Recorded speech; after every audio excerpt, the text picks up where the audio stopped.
ನಮಸ್ಕಾರ ಸ್ನೇಹಿತರೆ, ಮತ್ತೊಮ್ಮೆ ನನ್ನ ಚಾನಲ್ಗೆ ಪ್ರೀತಿಯ ಸ್ವಾಗತ. Welcome back to my channel. ಈ ಒಂದು ವಿಡಿಯೋದಲ್ಲಿ ಪುಟ್ಟ ಕಥೆಯನ್ನು ಬರೆಯುವುದು ಹೇಗೆ ಅಂತ ತೋರಿಸ್ಕೊಡ್ತಾ ಇದ್ದೀನಿ. ಶಾರ್ಟ್ ಸ್ಟೋರಿ ರೈಟಿಂಗ್ ಇನ್ ಕನ್ನಡ. ಇಬ್ಬರು ಗೆಳೆಯರು ಮತ್ತು ಕರಡಿ. ಸ್ಟೋರಿಗೆ ಒಂದು ಟೈಟಲ್ ಇದು, ಇಬ್ಬರು ಗೆಳೆಯರು ಮತ್ತು ಕರಡಿ. ಸ್ಟಾರ್ಟ್ ಮಾಡೋಣ. ಈಗ ಕಥೆಯನ್ನು ಬರೆಯುವುದು ಹೇಗೆ ಅಂತ. ಕಮಲಾಪುರ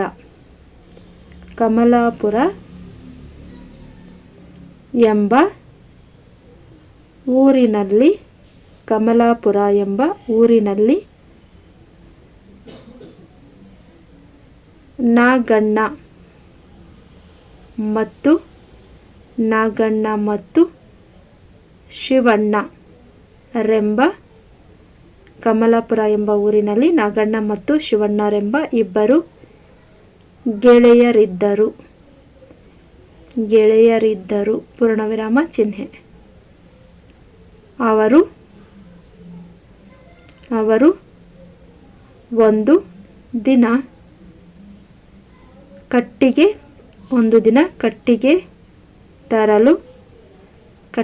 ತರಲು ಕಾಡಿಗೆ ಹೋದರು. ಕಮಲಾಪುರ ಎಂಬ ಊರಿನಲ್ಲಿ ನಾಗಣ್ಣ ಮತ್ತು ಶಿವಣ್ಣರೆಂಬ ಇಬ್ಬರು ಗೆಳೆಯರಿದ್ದರು. ಅವರು ಒಂದು ದಿನ ಕಟ್ಟಿಗೆ ತರಲು ಕಾಡಿಗೆ ಹೋದರು. ಕಾಡಿನಲ್ಲಿ ಒಂದು ಕರಡಿ ದೂರದಲ್ಲಿ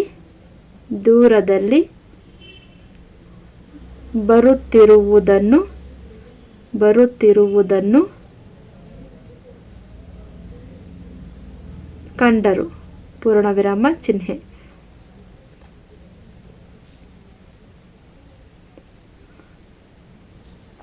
ಕರಡಿಯನ್ನು ಕಂಡು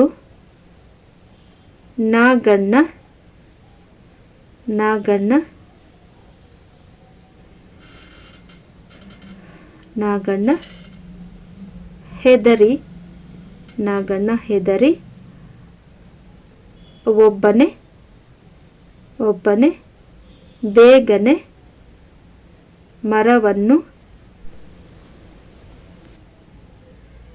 ಬೇಗನೆ ಮರವನ್ನು ಹತ್ತಿ ಕುಳಿತನು.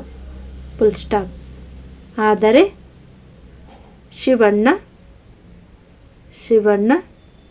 ಶಿವಣ್ಣನಿಗೆ ಮರ ಹತ್ತಲು ಬರುತ್ತಿರಲಿಲ್ಲ.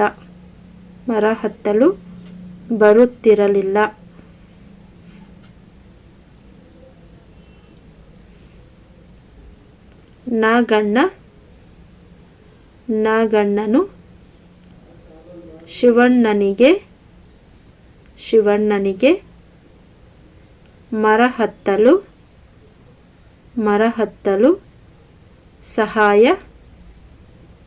ಸಹಾಯ ಮಾಡಲಿಲ್ಲ. Full stop.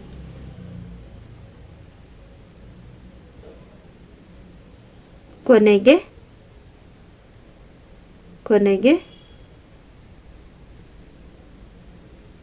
ಶಿವಣ್ಣನು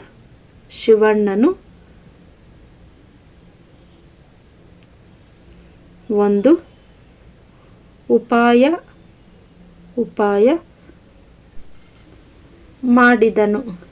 ಉಪಾಯ ಮಾಡಿ ಮರದ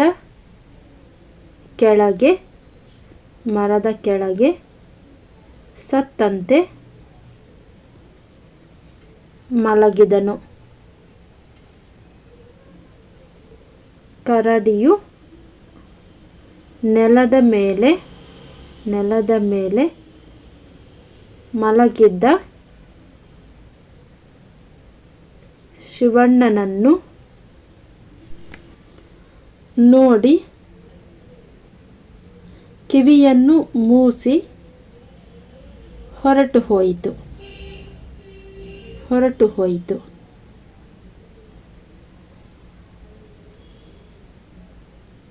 ಫುಲ್ ಸ್ಟಾಪ್.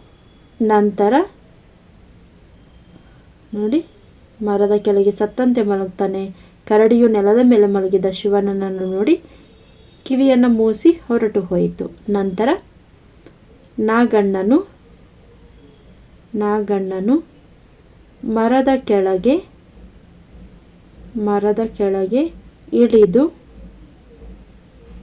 ಬಂದು ಶಿವಣ್ಣ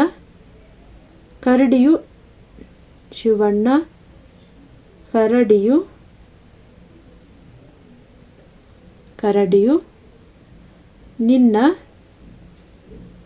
ಕಿವಿಯಲ್ಲಿ ಏನು ಹೇಳಿತು ಎಂದು ಕೇಳಿದನು. Full stop. ಅದಕ್ಕೆ ಶಿವಣ್ಣನು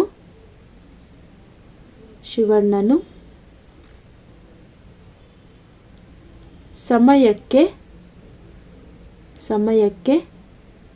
ಸಹಾಯ ಮಾಡದ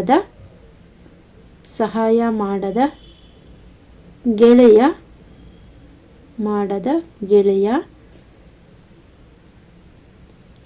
ಮಿತ್ರದ್ರೋಹಿ ಎಂದು ಹೇಳಿತು.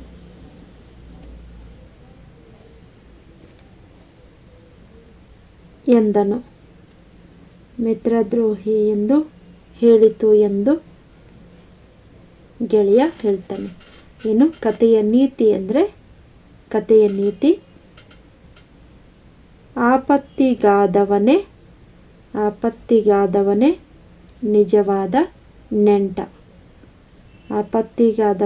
ನಿಜವಾದ ನೆಂಟ. ಇದಾಗಿದೆ ಕರಡಿ ಮತ್ತು ಇಬ್ಬರು ಗೆಳೆಯರ ಸರಳ ಕತೆ.